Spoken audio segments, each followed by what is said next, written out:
So, what is it? David and Roger Johnson describe how students interact with each other is a neglected aspect of instruction. Much training time is devoted to helping teachers arrange appropriate interactions between students and materials like textbooks and curriculum programs, and some time is spent on how teachers should interact with students, but how students should interact with one another is relatively ignored. It should not be.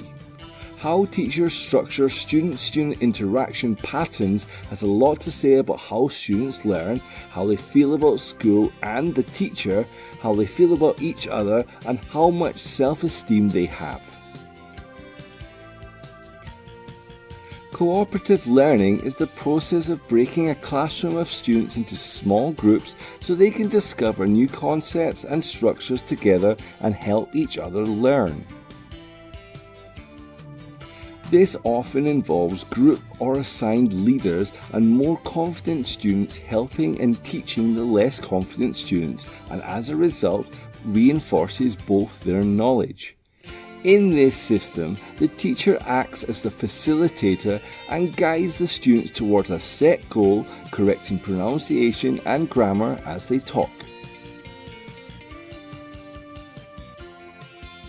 Why should we care about this? The purpose of cooperative learning is to make each member a stronger individual in his or her right. Students learn together so that they can subsequently perform higher as individuals.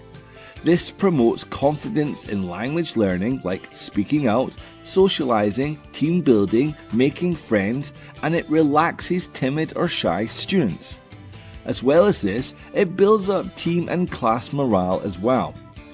Ultimately, it encourages much more student-student interaction and reduces the need for as much teacher talk time. Cooperative learning is sometimes called small group learning, and it's an instructional strategy in which small groups of students work together on a common task. The task itself can be as simple as choosing a team name together or as complex as developing a design for a new kind of school. In fact, the simple act of choosing a team name, even just for 30 seconds at the beginning of a lesson, can be really helpful for younger learners as an introduction to cooperative learning.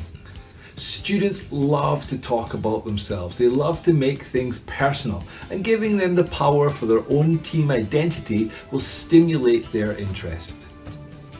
Of course, you will have to monitor and check up on them that they're not using their native language and that they're trying to use English to discuss it.